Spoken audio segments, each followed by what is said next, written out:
Study scale पैमाना पढ़ाई का। और आज हम लोग यहाँ पर बात करने वाले हैं पीजी कॉलेज अंबिकापुर यानी कि राजीव गांधी स्नातकोत्तर महाविद्यालय अंबिकापुर द्वारा परीक्षार्थियों के लिए जो परीक्षा के लिए निर्देश जारी किए गए हैं उनके बारे में। ये कुछ सामान्य अनुदेश हैं जो कि सभी लोगों को पता होने चाहिए उनके एग्ज़ाम होने से पहले। तो शुरू करते हैं, जिसमें सबसे पहले ये कहा गया है कि महाविद्यालय की वेबसाइट या अपने विभाग की व्हाट्सएप ग्रुप से उत्तर पुस्तिका के मुख्य पृष्ठ को डाउनलोड कर A4 साइज के सादे या रूल पेपर के साथ संलग्न कर उत्तर पुस्तिका तैयार करेंगे। वांछित जानकारी तथा स्थान प्रविष्ट कर प्रश्नों के उत्तर अंकित करेंगे। यानी कि जो स्टूडेंट हैं उनको उनके आंसर शीट के लिए सबसे सामने वाला जो पन्ना होता है वो यूनिवर्सिटी जो अपलोड करेगी उसको निकाल करके लगाना पड़ेगा। साथ ही साथ जो उनकी आंसर शीट होगी वो A4 साइज़ के पेपर बना सकते हैं। पेपर चाहे सादा हो या फिर लाइन वाला हो, दोनों ही मान्य होंगे। और साथ साथ जो जो जानकारियाँ वो कहेंगे कि आपको पेपर पर देनी है आपको देनी पड़ेगी। फिर सेकंड में आ जाते हैं, प्रश्न पत्र परीक्षार्थियों को परीक्षा प्रारंभ होने के आधे घंटे पहले मिलेंगे। जिस टाइम पर भी आपका पेपर होगा उससे आधे घंटे पहले प्रश्न पत्र जो है वो व्हाट्सएप ग्रुप के माध्यम से उपलब्ध करा दिए जाएंगे। सभी परीक्षार्थियों को प्रश्न पत्र प्राप्ति की सूचना संबंधित विभागाध्यक्ष अपने व्हाट्सएप के माध्यम से सुनिश्चित करेंगे। ये टीचर्स का भी है यहाँ पर, जिन जिन का विभाग है उन पर, कि वो अपने अपने स्टूडेंट्स को व्हाट्सएप ग्रुप पर क्वेश्चन पेपर जो है वो उपलब्ध कराएंगे। सभी परीक्षार्थी परीक्षा समाप्ति के 1 घंटे के अंदर अपनी उत्तर पुस्तिका के प्रथम और आखिरी पेज को स्कैन कर PDF फॉर्म में अपने विभाग के व्हाट्सएप ग्रुप में उपलब्ध कराना सुनिश्चित करेंगे। परीक्षार्थी यह भी सुनिश्चित करेंगे कि उनकी उत्तर पुस्तिका के 1 से लेकर के आखिरी पेज नंबर तक की नंबरिंग अच्छे से की गई हो और इस आशय की जानकारी उत्तर पुस्तिका की प्रथम पेज पर दर्ज भी करेंगे। साथ ही उत्तर पुस्तिका को एक लिफाफे में बंद करके रखेंगे। यानी कि आप जो अपना आंसर शीट होगा उसमें सबसे पहले फर्स्ट पेज और आखिरी पेज का जो PDF बनाकर अपने अपने जो भी आपका विभाग रहेगा, जो भी हेड रहेंगे उनके पास आपको PDF बनाकर उसको देना होगा। और फिर पहले से लेकर के आखिरी पेज तक की नंबरिंग अच्छे से करी होनी चाहिए।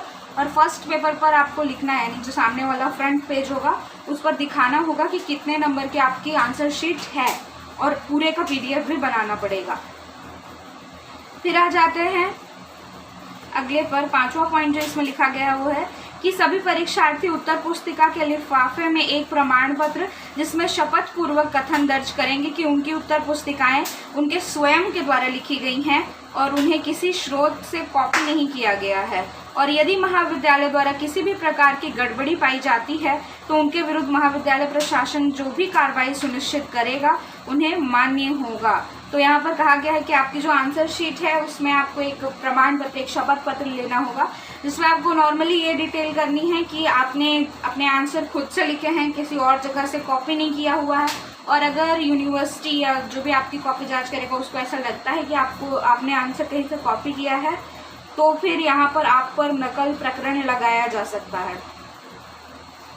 परीक्षार्थी उत्तर पुस्तिका को सभी प्रश्न पत्र की समाप्ति उपरांत आखिरी प्रश्न पत्र की समाप्ति या उसके 1 दिन बाद अनिवार्यतः सभी प्रश्न पत्रों को सील बंद लिफाफे और सभी सील बंद लिफाफों को एक बड़े लिफाफे में डालकर सील बंद करके भारतीय डाक सेवा या कोरियर के माध्यम से महाविद्यालय में उपलब्ध कराना सुनिश्चित करेंगे। साथ ही जो उसकी रसीद होगी वो आपको लेनी होगी और रसीद को भी अपने जो विभागाध्यक्ष होंगे उनको व्हाट्सएप पर भेजना पड़ेगा।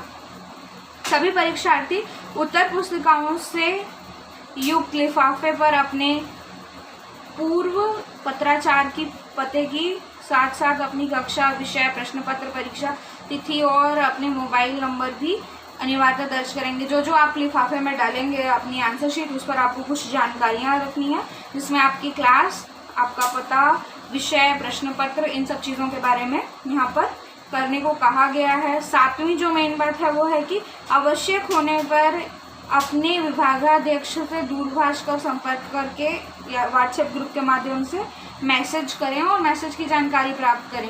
तो आपको टोटल यहाँ पर ये बताया जा रहा है राजीव गांधी पीजी कॉलेज के माध्यम से कि परीक्षाएं जो हैं वो 22 तारीख से शुरू कर दी जाएंगी। और ये जो नोटिफिकेशन मैं यहाँ पर पढ़ रही हूँ ये 11 तारीख को आया है, यानी कि कल ही आया था। यहाँ पर स्क्रीन पर आपको दिख रहा होगा, नहीं मैं बाद में डाल दूँगी इसका। तो आज के लिए इतना ही, मिलते हैं अगले वीडियो में। परीक्षा से संबंधित सभी डिटेल्स के लिए जुड़े रहें स्टडी स्केल के साथ। धन्यवाद।